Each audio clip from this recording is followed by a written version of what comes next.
Welcome back to the Detroit is Different podcast studios. And today I have with me a creative that definitely is entrenched in many of the, I guess some people may call it movement, some people may call it activism, some people may call it advocacy. I call it just really bringing justice to and uplifting where justice is needed in creative ways. Triniti, how are you doing today? Peace. That was such a great introduction. I All am right. doing well. How are Okay. you? All is well. I'm okay. I'm all right. So these Detroit is difference always start kind of like with the root of people to their city. Today, I know that you're in studio. We also have another guest that's a couple with, more so connected to a presentation that's coming up that people can connect to around the artistry. And as I said, movement work, justice, advocacy, so much more. And we'll definitely get to that. But we're going to start with these Detroit roots. How many generations deep is your family to Detroit? Really beautiful question. I can trace at least up to my great grandparents, Okay. on both my maternal and paternal side. That's pretty deep. Yeah, definitely a child of the Great Migration. I know Okay. my maternal grandmother came from Tennessee. Okay. And I feel like a lot of my work is actually trying to retrace that history. Mm, I really appreciate your introduction about me because I think it tracks well with kind of like the work that I do kind of mirrors my internal work mhm, as far as really thinking about Black life, Black history, and the memories that are sometimes lost in that translation. mhm. So, yeah, when I think about my roots to Detroit, I think about both a known and unknown history. And through like storytelling, record keeping, I've been slowly but surely trying to make that image more visible for me. Okay. All right. So you mentioned Tennessee. Whereabouts in Tennessee? So that I am not entirely You just sure. know it's I Tennessee. just know it's Okay. Tennessee. I All sat right. down with my grandma. She said I was born in Tennessee. Okay. All right. Um, And then on the other side, where the roots go. yes, I believe my paternal grandmother is from Alabama. Okay. Um, And very similar, I think I've had the fortune of just being able to sit down with my grandparents to Mhm, try to track their stories. Because mhm, I would say growing up, even though I knew my, immediate family was from Detroit, I never really knew the, just the inner workings of that journey. mhm, And so for me, like, within the present, I've always kinda sat with the question of, like, what does it mean to not always know what my origin is, and how mm. can I tap into the folks that are still living within my family to, bring those histories, just bring them back to the present. So, paternal side is from Alabama to my knowledge. Okay.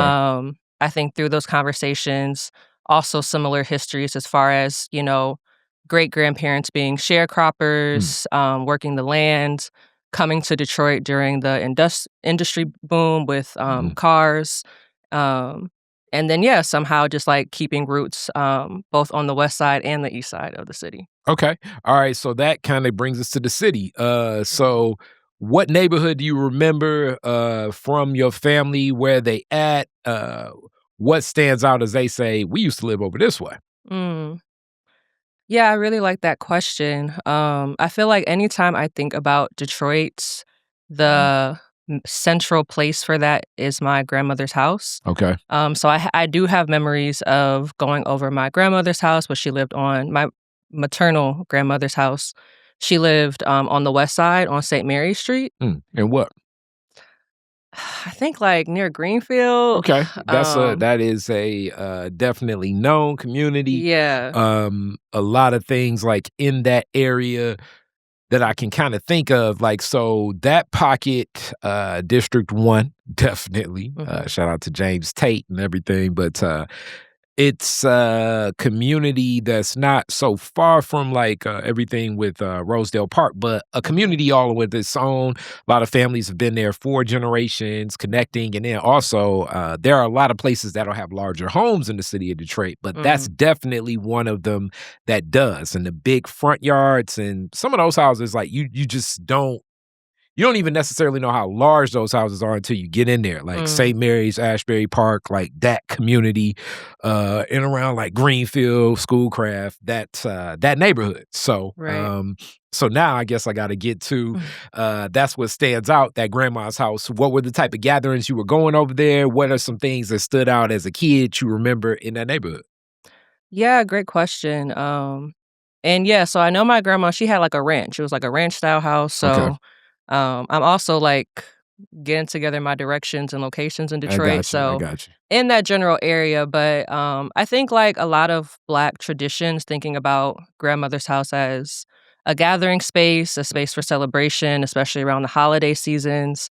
My grandmother was an only child, Mm, and I think growing up, we were always told that, oh, we have such a small family, we have such a small family. So when like birthdays or, Christmas rolled around, it was always very important for us to come together. okay. Um, and yeah, when I think of memories, I think of like my grandmother was kind of gaudy, so she always loved to just decorate the house and like golds and crimsons. And Mhm. I think my favorite memories from going over her house was watching Jeopardy with Okay. her on the huge block TV. Mm, It was during a time where my mom, she had gone back to school, so my mm, grandmother would watch me a lot. okay.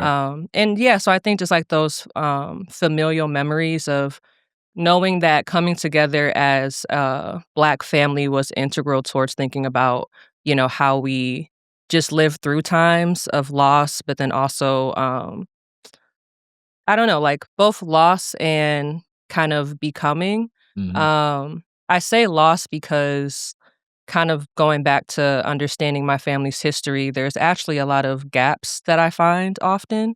And I think kind of around the time when I graduated from school, I kind of made a commitment to myself to really build my own relationship to Detroit. And through that, retracing my roots. Because though I can have like memories about Christmas or celebrations, even things as far as seeing an image of my grandfather was something that honestly, not until recent, that I've located for myself. mhm, So, I think I've been sitting with the contradiction of coming from a family that understands the importance of, the village and coming together, but then also for some reason, there being gaps in how we share about our histories. I think also just thinking about Detroit that has gone through so much historically through a socio-political lens. Um, and really thinking about the impact that had on not only my grandparents, but my parents as well, and how that, kind of creates this omittance of histories, whether that's due to like traumatic instances. Like I know on both sides of my families, there's been house fires mm. that have shown up in our lineage. So yeah, I think, and kind of going back to the work that I do now, which I define myself kind of as a cultural worker, but also a memory worker, is to really just confront those gaps and those omittances, if that's a word. Mm. I Um, follow you. I follow yeah, you. you know what I mean. Like Mhm. I think Detroit is such a rich tapestry, and there's so many, like, especially Black roots and histories that exist within that. But a lot of times, just due to the realities that we face, um, there's systematic happenings that remove us from understanding and knowing who we are. So seeing that show up in my family just through the discourse of, going from being over my grandma's house all the time, or even thinking about church, I feel like that was a very significant institution in my life as well. Like my grandma made sure we always went to church on Sundays. We went to Hartford Memorial. I do remember that. Okay. But yeah, That was gonna be a question. okay, right, I Mhm. felt you. So yeah, like, going from that to now in a time where I can say, like, my family, those gatherings don't happen as often, like, my Mhm. grandmother has made her transition, Mm. I think. Condolences. Thank you. So yeah, so it's like, what is sitting with those questions of what does it mean when, key pillars within the family um, transition on, and what is the responsibility of folks that remain to not only upkeep those traditions, but also just keep the connections between family members alive. Um, yeah, so I think you just had me thinking about how a lot of my work has come from a personal commitment to better understand myself, even though that path sometimes it doesn't appear on its own. Okay. All right, and definitely you gave a lot more perspective and layers into the context of the work that you're doing, and kind of, I guess, in this journey, some of these other questions may have some of that space that comes to life because a lot of these interviews, as they stack and they gather, so many of us have many similarities amongst the differences. The Mhm. trait is different. But with that, I was also like grandma daycare, hands down, is Mhm. something that many people always appreciate and Mhm. love. And it builds those relationships. And as a kid, I mean, this was my grandmother's home. We're in my Mm. grandmother's bedroom when I was a kid. So Wow. this is Detroit is different studios right now. But Mm. amongst that also kind of comes into like some of those sensibilities. The kid that grew up with that grandparent more often, like, you have some of these older sensibilities, like, I Mhm. mean, I wanna say, not me as much, but, like, my sister was watching Bold and the Beautiful on her own after a while, because you know what I'm saying? Right.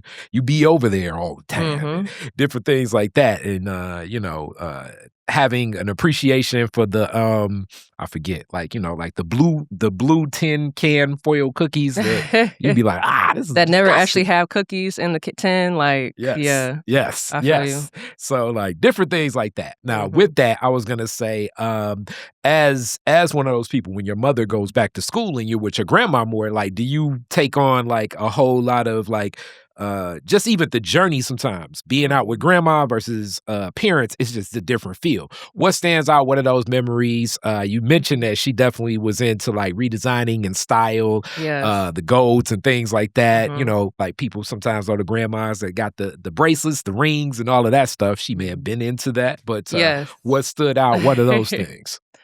Yeah, beautiful question. I really appreciate it because it allows me to, yeah, just remember our connection. Mhm, But yeah, I feel like my grandmother was such a powerful being, like many are. And I think specifically what really stands out was when reflecting on her significance in my life is how she kind of led me to the path that I'm on now, mm, especially when thinking about record keeping. Like, I feel like Black women traditionally are the record keepers, typically through like a photo album, for example.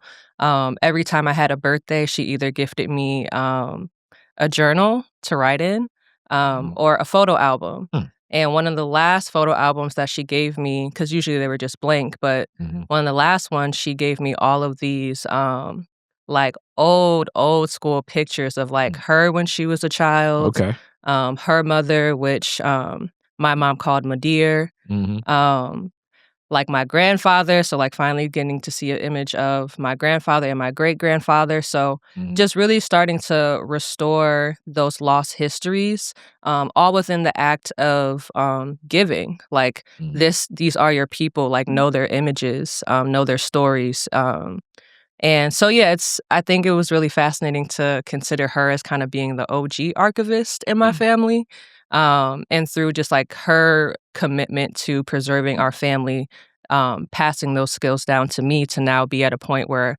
yeah, I'm actively, like, collecting the stories, like, continuing to collect the images.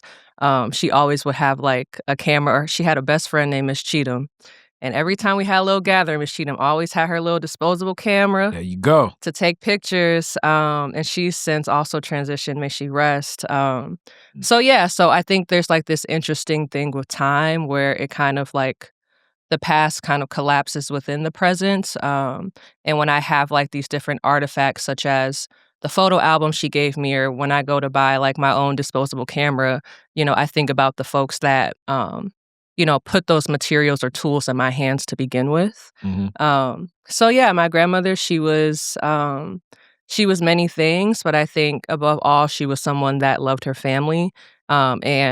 Before she passed on, she really wanted to instill in us the significance of keeping our history remembered, but then also creating new memories together as well.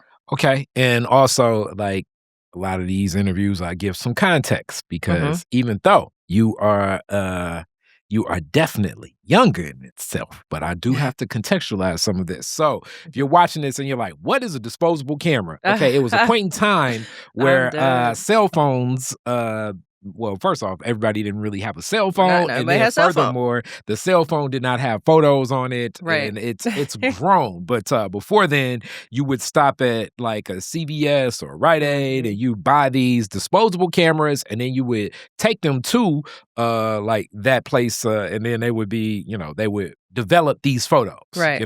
Yes. and unlike today, so like if you took the picture, you know how you get to look at it, and it's like, oh, I like that. Right. Disposable You camera can't was do a that. dice roll. You Right. just Right. you didn't know. But it made you be present. It's like, "Okay, let me really focus in on this moment." Mhm. And that's so funny you bring up that context 'cause lately, I'm such like an analog type almost, like, I have, like, geriatric qualities as far as Okay.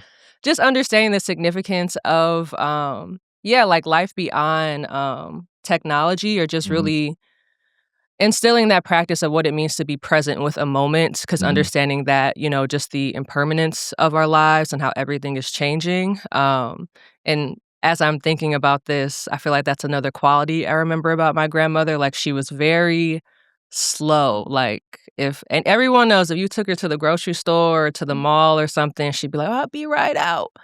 You'd be waiting in the parking lot for, like, 3 hours, Now but that's I like have to give, 2 context in that, all right? Yes, So, please. all right, the first one is like, okay, parents are parents, but then when they become grandparents, you hear this all the time. It's like, "You ain't do nothing like that with me." Because, like, when you Yes. move into a grandparent position, like, it's different. Mm, It's different. You get to kinda, like, cherry pick mhm. where presence stands, and also Mm. that bond to that grandkid is gonna be different, but also, you're a child, that's a grandparent. So 20 minutes can feel like 3 hours, but still at the same time, you'll be Yeah, like, "Oh my god." They'd be like, yeah, "Yeah, I just gotta get some green beans." right. You'd be like, "Oh, you go from the grocery store to the fruit market to God knows where, Yeah, friends' houses and stuff." You're like, "What are we doing?" like, what are we doing? Like but no, my grandma would definitely be in there, like, minimum 2 hours, like, she was just Hilarious. really she really took her time, and I think as Mhm, a child, sometimes I would struggle with that, but in a lot of ways, I think it, was also a gift to really remind me of, like, blessing that can exist in the slowing down, that also kind of manifests in yeah, like, what does it mean to capture a moment in time, that you can return to, especially as we, yeah, navigate a world that's only advancing in technology, that's always trying to push us to think about the next great thing, like, just really trying to distort our perception of, like, what matters, and so, yeah, I think just slowing down for me, allows me to, yeah, just really better understand myself or to bring forth the questions I have towards myself as I try to redefine who I am. And I think my grandmother played a really big role in modeling that for me. okay, which you just went into, like, more of an, altruistic, uh perspective, which naturally just leads to, as you talk about redefining who you are, one, what has been the catalyst of that? And then two, what is the path you're taking as you do that? Mm.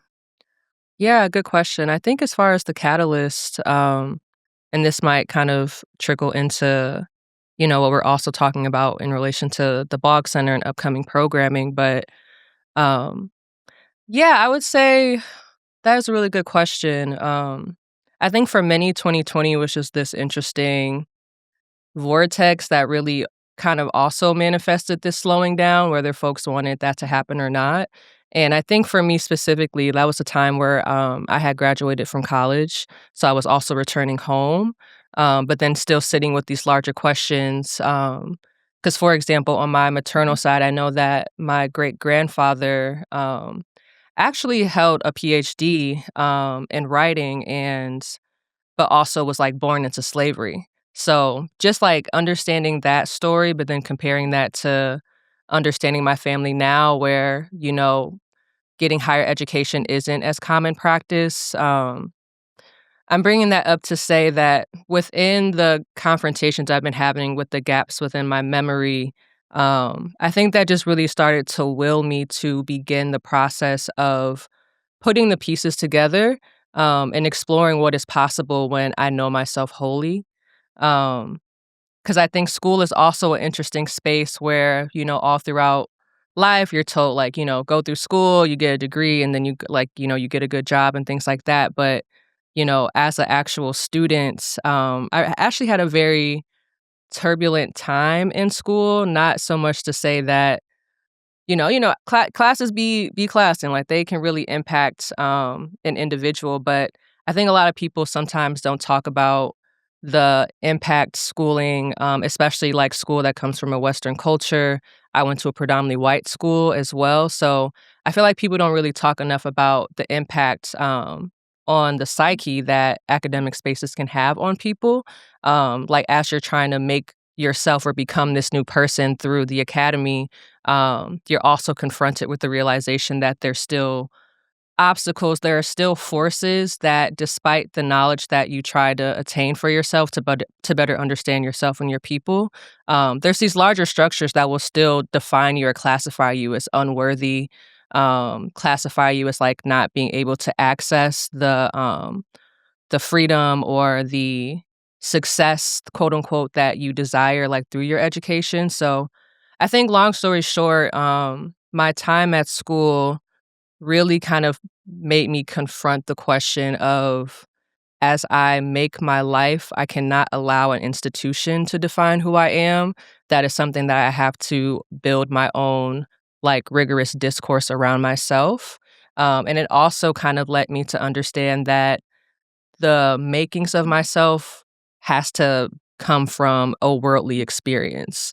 I think at the time when I graduated, even as things took a pause, I was like, okay, do I want to go to grad school? Like, do I want to go straight through? Do I, because apparently the bachelor's degree isn't enough. I was a humanities major, which, I still uplift that and I have no regrets around that. But just something struck a chord in me of, like, because the school setting also removes you from the world in a lot of ways. So once I graduated, within this very rough transition, and within that stillness that I mentioned before, I think I just had a calling to um, reorient myself and, like, okay, beyond my student identity, who is Trinity by self-definition?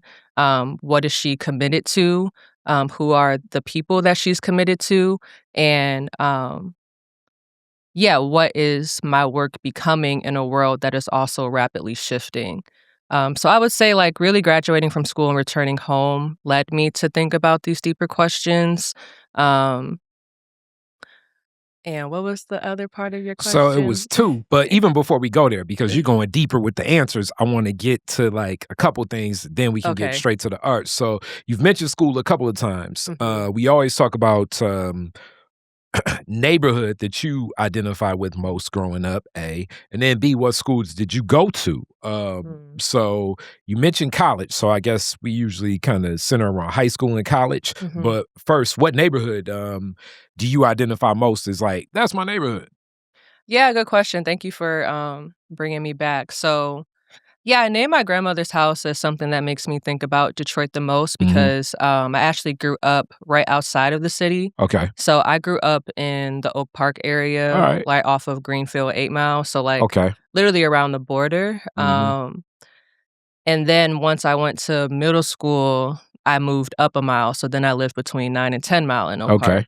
Park. And I think from that, and I've talked about this with friends before, kind of like the impact that the suburban world also has on identity. Mm. And I think within a historical context, understanding that the suburbs was conceived, like, through the process of white flight.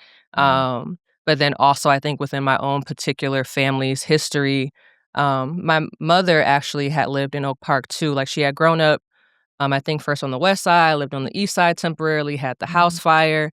And she told me that after the house fire is when my grandmother moved them to Oak Park. Mhm. So I guess, like, that was, like, the first origin point to bring my family there. And yeah, I would say growing up, so to your question about what school I Mhm. went to a school called Berkeley High School, Okay. which is a neighboring city to Oak Park, but it also borders a more affluent city named Huntington Woods. Mhm. So literally from elementary to high school, I was in Berkeley School District, Okay.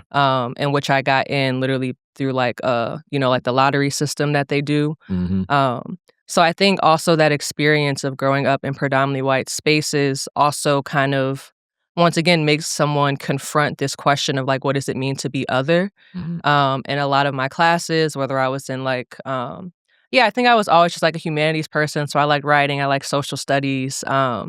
And even thinking about my mother's intention with putting me in that district when I quite literally lived a couple blocks away from Oak Park High School. I think just growing up, naturally you kind of get this deeper awareness about larger systems at play that place your life in particular contexts. So for me, I was gradually understanding that, or asking this question of, why don't the schools closer to the neighborhood that I actually live in are underfunded or under resourced compared to the school that's like literally a couple blocks up the street? What does it mean to be in like an honors writing course and being the only Black person? What does it mean when I speak on my experiences in classes? Like the majority cannot relate and sometimes even, identify me as different from their own upbringing. Mhm. So I would definitely say my educational experiences greatly started to shape my perception about both racial and wealth, inequity in a way. Um, and yeah, I think it also played a role in me thinking about, the lack of awareness within understanding myself. And I say that, for example, like a lot of the kids I went to school with, like they could easily identify, like, oh, like my parents or my great great parents came from Polish, or like, they had their history down packed. So then when I would come home though, and then we'll have to ask questions about what was my great grandfather's name, things like that. So I think slowly but surely I started to see that there is a structure at play that almost kind of keeps me removed from, yeah, like really knowing myself, but also knowing my history. Something I really admire as I started to root deeper in Detroit for myself is, understanding how just the previous curriculum for Detroit schools, thinking about African education and understanding like deeper origins beyond just like MLK or Malcolm X, for example. I feel like in the schools that I went to, Black history was barely referenced. And I find that quite odd considering that the school was only like so far away from Detroit that has such a rich history when thinking about Black innovation. So yeah, just once again, I think there's constant contradictions that were appearing in my life that, if anything, forced me to be more critical about the reality I was in, and the different systems that tried to tell me about myself or omit the truth about myself. Um, so yeah, I think school definitely plays a big role in that, and that's why I also brought up college. So I went to Michigan State University. Alright. Um, when I started at MSU, Donald Trump was elected as president. Okay.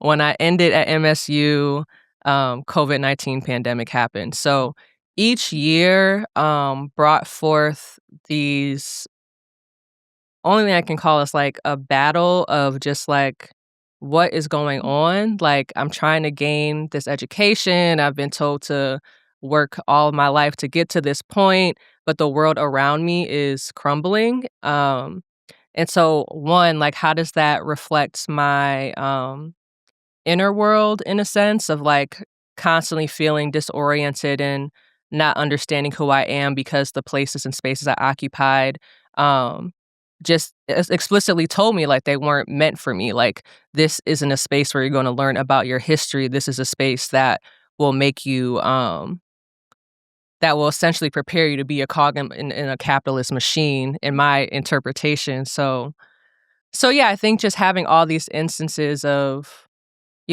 education, lack of education, knowing, unknowing, it really willed me to kind of take the reins myself and be like, okay, if these spaces won't teach me about myself, or if, my family won't maintain the traditions that I know we all come from, then I have a responsibility to kind of be that bridge for myself to, yeah, fully understand who I am as a Black subject.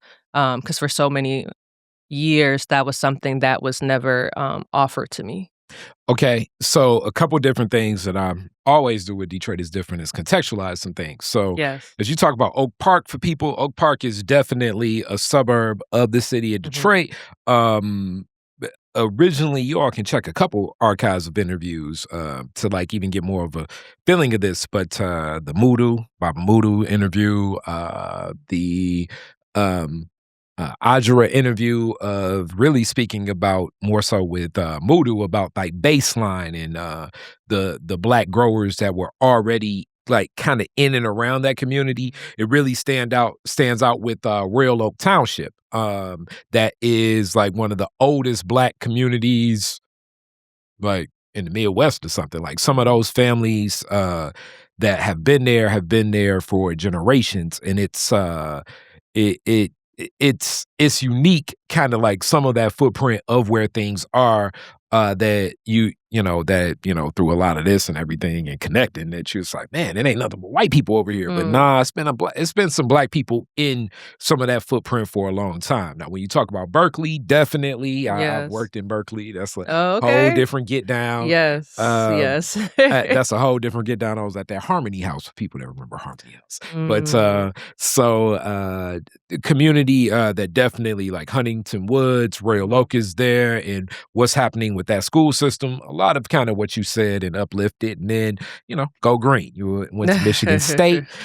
We also have some archives that talk about what it was like during the election of Donald Trump on Michigan State's campus, and even the election of Barack Obama. Like sometimes these things that stand out, especially if you're college age. It can be what's the right term I want to use?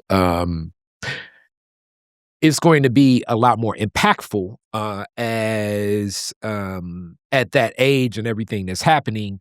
The discourse is Mhm. a base and space for discourse. So college, definitely Yeah. monumental times in American history that have stood out have been some very interesting discussions Mhm. of what happens on a college campus when, like, I even want to say the Million Man March was happening and different people speaking about things like this. Mhm. O.J. Absolutely. Simpson trial. I'm sure a lot of what's going on right now in Venezuela and Greenland and God knows what with this federal administration. I'm sure college campuses are having some very um, rich discourse and impactful back and forth for a lot of the students. Now, with Yeah. that, you come back and definitely we know what COVID was for many folks, Mhm. but you come back to Detroit in this definition. So it's two more questions I have, and then I think we can get to the art that you've already uplifted. The one thing was the path you choose to take to find that identity and that definition of yourself. That was the part two of the original question I had. And now, as you were given more so that looking for definition, you also said like to get to that point where you wholly feel that you Mhm. have defined that. So now I got like, okay, what's the path to take? And then when will you know that you're wholly there? What signals are you looking Mm. for when you've gotten to that destination? Yeah, really beautiful question. When you're kinda talking about the context of just the situation placed within, academic spaces, it reminded me too, in relation to my journey that I feel like though college was a very, challenging moment for me, it was also a space where I had finally begin to gain access to understanding those questions around my history. Mm, One of my minors was in African American studies, and I think like within my freshman year, my professor was Dr. Xerxes Mendez. I remember that, and I think it was just like a African Studies 101 course. mhm, And I was like, wow, like the whole curriculum was related so much to the questions I was asking myself mm, before. And that also kind of posited me in another position of, why does it take years within my academic life to finally get to a space that actually centers myself in my history?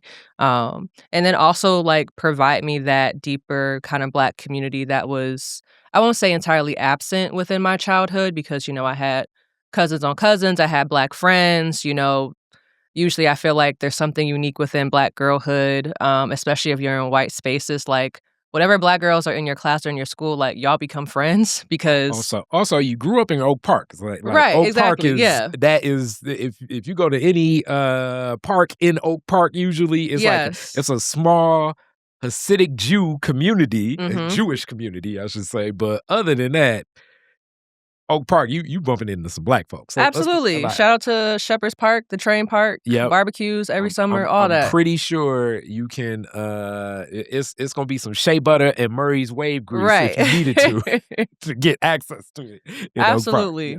Yes. So, yeah, even within these times where, yeah, I Mhm. was searching for more Black space. I was still surrounded by it, but I think in a academic sense, Yeah, college yeah. was like, because a lot of times I think people say that Michigan State is almost like just a lot of students from, like, Detroit public schools, go to MSU. MSU and Eastern Michigan, I think, have Mhm. probably some of the best recruitment of not just DPS, but just Metro Detroit schools, especially of Right. Black students. And if you ever go to the MSU Black alumni, whatever they're doing, Yeah. you'll be like, oh man, I didn't even know you Right, went to it's almost state. like a reunion, like a high school Hmm. reunion. Yep. So, for me, that was honestly the first time, like, in an academic setting that I was, actually around a Black majority, Mm. even though it was a PWI. Mhm. So yeah, I think like just like these different moments of, okay, like the school gives me access to myself and my people in certain Mhm. ways, but it still tries to, minimize me. It's still like I feel like I was constantly at odds with the institution that I was in, and it was only the space, like those Black spaces, whether it was through Black Caucus, for example, where I still found a will to move it through.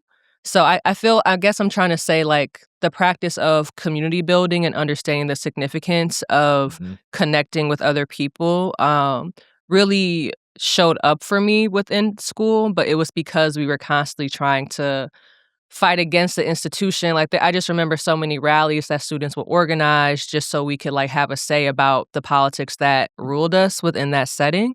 Um, so yeah, even though I was still kind of grappling with those hard times, it was really the Black community or the Black spaces I could locate within the school setting that showed me that there is a way to move through, but there's also an existence beyond school in which I could, kind of give myself my own education, if that makes sense. Mhm.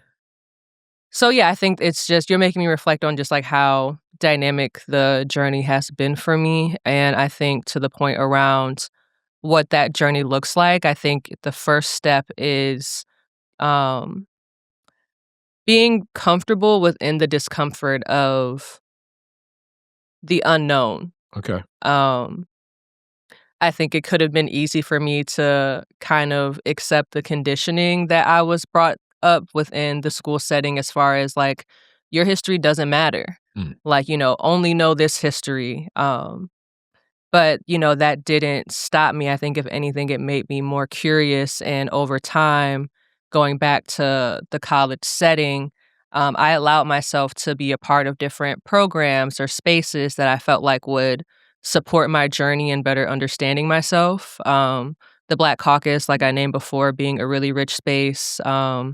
I was like caucus president for North Neighborhood Black Caucus for some time, All and right.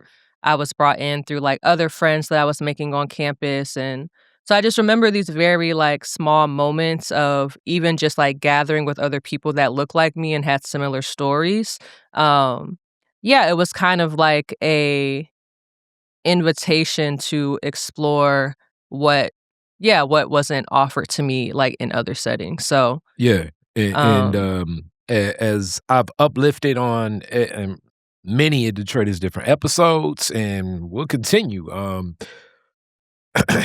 American institutions' relationship to a couple different things. So direct mhm, racism, or I like you said omission, but or the neglect of Black folks and other people that are not white men with property and mhm, businesses, that's just going to be commonplace of Mhm. many American institutions. Now, with it, Michigan State is like these archives of Detroit is different, live rich. So, Mhm. first off, a lot of that African American and African Studies department go to shout out to Dr. Melvin Peters from Mm. Eastern Michigan University that did his dissertation there and built a lot of the roots of that organization that has grown even to this day. Along with that, I mean, other organizers, for a short stint, the archives, Jessica Care Moore and many Mm. others organizing to, welcome in different speakers like Khalid Muhammad, Mm. Minister Farrakhan, Francis Cress Welsing. Like these things are happening at Michigan State. Even now, our new, which we support in District 7 Detroit, City Council, City Councilman Denzel McCampbell. Mm. A lot of the organizing at the time of what was happening with the student body having a lot of say, which eventually the tragedy and the horrors of a lot of what Larry Nasser Mhm. was doing, sadly, to um, many of the young gymnasts. But some of this stuff is like, stirring the pot of a lot of people organizing on that campus of Michigan Mhm. State, and also, Attorney Gregory Reed, others. Mm. Like, it's Michigan State definitely has some tracks and like some black folks organizing, boots on the ground up there, and they've definitely seen. They've seen some hell. They've seen Yeah. some hell from some of the most brilliant minds in black organizing. Mhm. So as we get to this, I got the flyer, but it's been more happening at the Boggs Center. People should know. Uh, Jimmy Boggs, Grace Lee Boggs, and the organizing of many others that have been brought together out of this revolution. As I say, I know you in many different spaces. I've definitely seen you at the Boggs Center, but now you're Yeah. bringing something of that justice and creativity to life. What's happening? Yeah, so this is a good kind of moment to also bridge in, like, so my experience at school now translating to my life in Detroit. Hmm. So, going back to the point that school in its own way kind of offered me the Black space I was seeking, Hmm. it also offered me space to practice, like, my consciousness raising.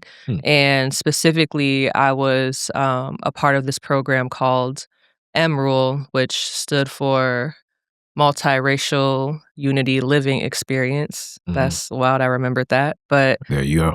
essentially, it was a program that was very intentional on stewarding, relationships between students through dialogue space, and so I was kind of like a facilitator. I also supported it was through kind of like res ed, so we were in, like, the different halls on campus, like, having day-to-day contact with students, and then offering them a space to come in, like, convene and get to know each other, essentially. So through that program, we actually had a reading offered or authored by Grace Lee Boggs.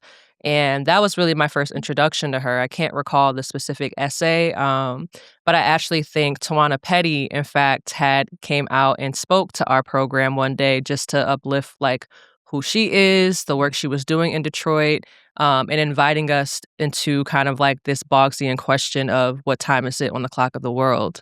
Also, shout out Honeycomb. Love Okay. Honeycomb. We love Right. Tawana. So yeah, like that just thinking about that memory, in the moment, it was just like, all right, cool. Like this really dope Black woman organizing, doing amazing work, offering me these two other kind of philosophical thinkers that are particularly engaged with the practice of Black liberation and movement building. And so it's really funny that when I think about my involvement with the Boggs Center now, because yeah, it all came from that one moment through this program. Hmm. Um, but yeah, the Boggs Center is also something that plays a really significant role within my journey. I would say it kind of started organically, but I think around the time I had moved back from school, I had met Kim Shirobi, who has also been a guest on your show, and Definitely. it's just this very brilliant community leader and organizer. Hmm. And honestly, I always say like my awareness of the center and my involvement began with a conversation. At the time, I was in this like post school fellowship program, and I had connected with Kim at Freedom Dreams Mm, actually during a safety Sunday that the Detroit safety team was hosting. And through that conversation, yeah, Kim was like, okay, like you seem interesting. I'm hearing your skills. This is a space that you might want to be aware about. Yeah, fast forward to now, I'm supporting the center in many ways that I couldn't imagine, but specifically, we've been working towards this legacy series that kind of celebrates 30 years of the Boggs Center being in existence. mhm, And for me, that has also been an invitation to just critically study the history of Detroit, and think about how we end up in this current moment, especially when thinking about population shift, themes around safety, but then also what does this larger question of, yeah, what does liberatory practice look like in the now? And I think both James and Grace have been such generous influences because they left such an array of, just an extensive archive. So going back to archival work, right? Through like so many publications, I think they've informed my insight on the social political conditions that have happened in Detroit over time to lead us to a moment where, we're still fighting for safety. We're still fighting against police brutality. We're still fighting for Black folks' right to exist in a land that many have stewarded like across generations. So yeah, essentially, the Boggs Center is hosting an array of events to really commemorate this history, but then also I would say this living history of folks that continue the legacies of James and Grace. And for me, it's been very integral to just once again understand the pivotal role that record keeping plays in not only sustaining our lives, but shaping what the futures that we desire. Um, yeah, I'll okay, pause right alright. there. So what's the event? What's happening, and, how do people connect? Yeah, so I'll specifically go into a program that I'm initiating with support of Kisa Davis, who is the current program director at the Boggs Center. So within the Legacy series comes out a current exhibit that we have up at the center through our Gallery of Revolution. And its focal point is around community safety. So, but thinking about this from past to future within Detroit. Mhm, And it's a really dope exhibit, if I do say so myself. It not only provides that kind of historical context when thinking about safety in Detroit, but also like key figures within that movement, which is once again something that I think is omitted from public knowledge, even from folks that have lived here like their entire lives. So mhm, I would say for me, the exhibit is almost like this time capsule that showcases not only James and Grace, but different groups that they were a part of, mhm. to really just reinforce the spirit of allowing people to live fully and beyond kind of like this like state sanctioned capture that always happens in Detroit where folks are, yeah, just like dispossessed from each other. So the series that I'm working on is called the Critical Mix series, and it is an initiative to complement the exhibit.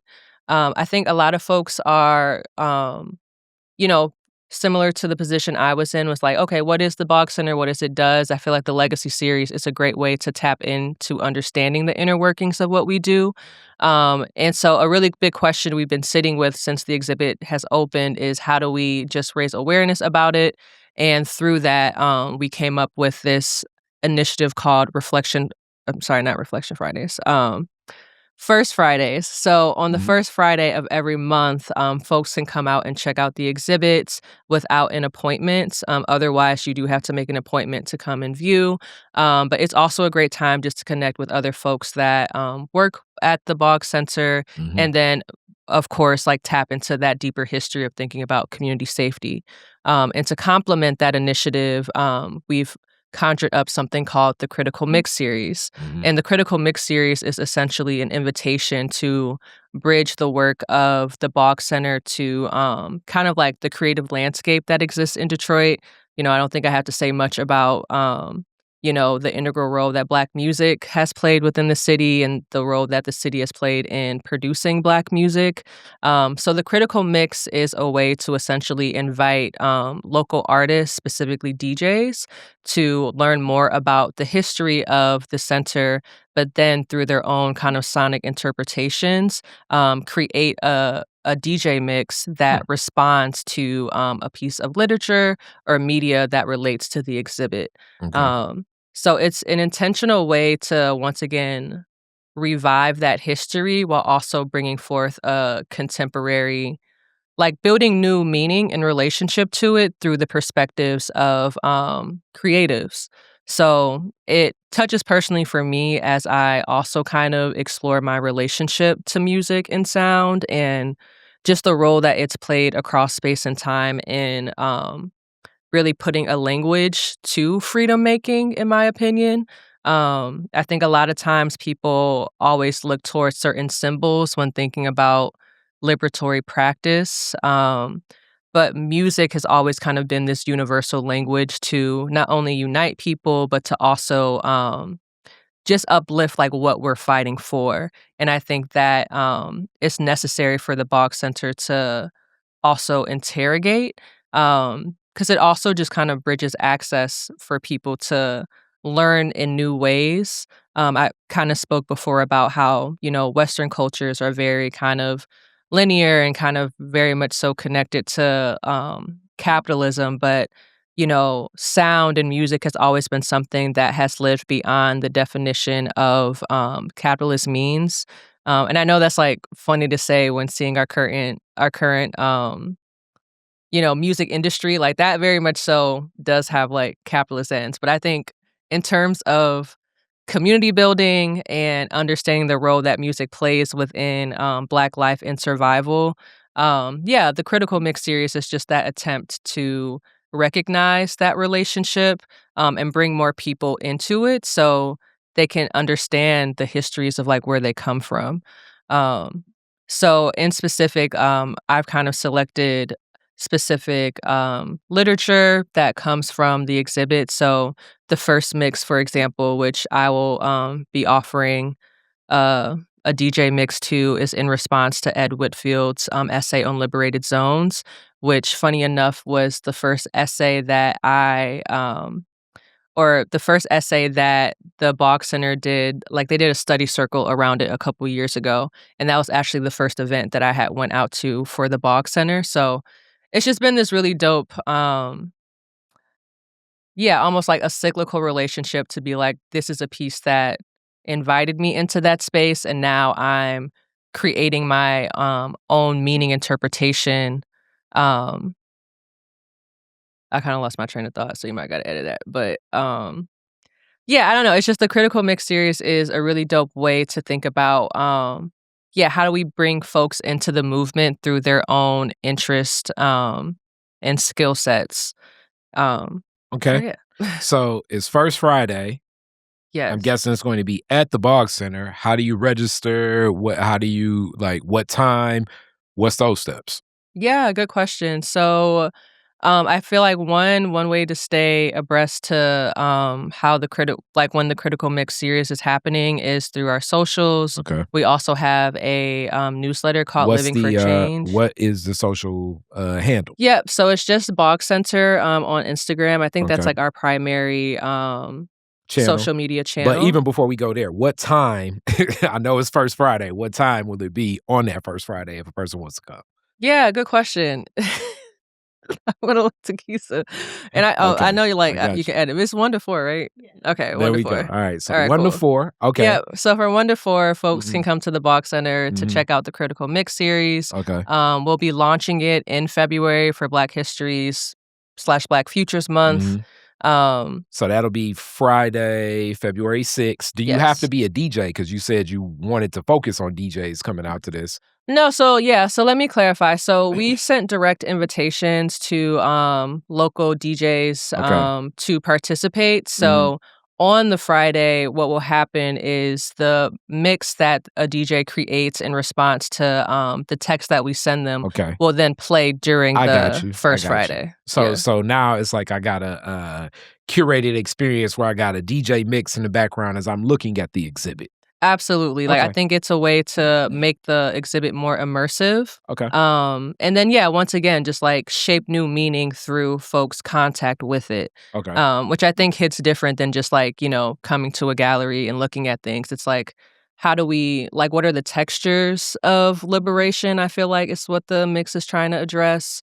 And then also just to bridge access to people to learn about the other dope, like, creators that live in the city. And one other, I gotta get Yeah, some yeah, yeah. logistical stuff. You know what Okay, I'm saying? yes, Because that yes. person that's watching, I want to get that. But I know you going deep with me. Will it cost? Do I have to pay something? What about that? No, it is 100% free. Okay. Just show up as you are. Mhm. Kisa and myself will be there. So, like I said, it's a way to also just learn more about who's at the Boggs Center and Okay. upcoming programming we're having. Alongside the critical mix, there'll be an array of events also popping up throughout the year Mhm. because the exhibit is currently up until May of 2026. All right. So essentially from February to May, we'll have a featured DJ, Mm. a part of the critical mix, and then also in May, we'll be concluding, like having a closeout of the show. Mhm. The date and time for that is still being decided, but it's basically a way to, yeah, just check in with the exhibit, check in with the Yeah. people at the center, and then also just once again, like learn more about the legacies of James and Grace. I got you, but you should just plan on those first Fridays, checking First out and Fridays. connecting with the DJs. It's starting off 1 to 4, February 6th at the Boggs Center. So definitely. All right, now I got to hit you with the classic Detroit is Different questions for this. Okay. Your very first car, year, make, and model, year you got it. Whoa, okay. So my first car was actually it was a Monte Carlo, There we go. 2004. Oh man. It Oh was man. red. Oh man. Yeah, it was my father's car. Hmm. And then he had gave it to me once I had, yeah, got my Once you got license. your So, license. yep. Okay. All right. When did you get it? When did I get it? Um, I was one of those slow moving people getting my Mhm. license. I probably got it in maybe 2018. Okay. All right. All Yeah. right. All right. So it had some days on it already. Yeah. Okay. But Monte Carlos, we love Monte Carlos. Yeah, I mean, great first car, Okay. yeah. Where was the first place you went when you got it? Oh, good question. Honestly, probably to my grandma's house. Okay. There we go. There we go. You was probably taking grandma on some errands. Exactly, yes. For any young people that are grandma's kids and interested, it can expedite you to having a vehicle as you have an elder that you need to make runs with. That's just some free Absolutely. game for you, young Right. person that's interested in Oh the my vehicle. gosh. All right, and next question. You're the DJ at the end of the fireworks, which you are a DJ, so and Woodward and Jefferson in Detroit. What two songs are you playing? Whoa, good question. So I feel like a good song I always like to close out an event to. I've really been feeling, Atlantic Star's "When Love Calls." Okay. I feel like it's just such a, yeah, it gets people in their feels. Hmm. Gives that loving essence. Hmm. Um, and then Imma honestly say "We Are One" by Maze and Frankie Oh man, Beverly. you deep in that what I call Another classic. that black new wave era. You So know you was a Oh, grandma's kid. okay. You was listening to you probably had some Alicia Miles, some One Way in the Mix, all that stuff. Like I said, Yeah. them house sits with my grandma, I'm an old soul, what can I say? Shalimar. Okay. Yeah, because see, it's like my grandma was listening to Mahalia Jackson, but Mm, the age difference. got you, And yeah. what's that one guy? My grandma liked man, this is gonna bother me. It's not Nat King Cole, it's the other guy. Well, I'll remember it and it's gonna be It will like, come back to you, yes.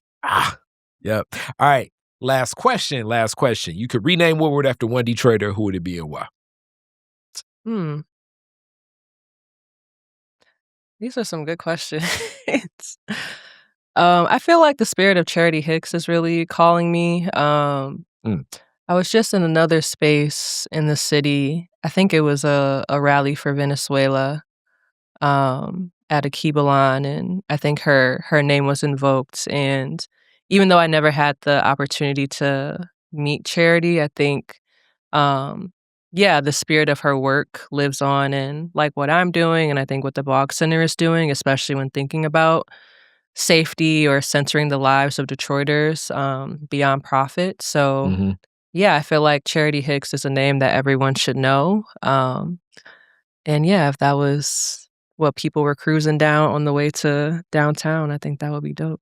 Yeah, definitely. Mm, mm.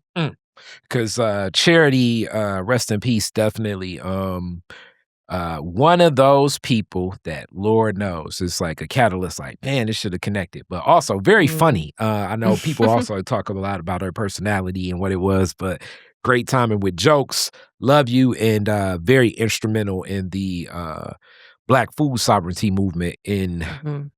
I mean, not just Detroit, but I'm gonna say really in America itself. So Yes. that's one heck of a giant Yes. in that world to uplift, and we love charity. Yeah. Thank you for the question. All right. Thank you. Peace. Detroit is different. Detroit is different.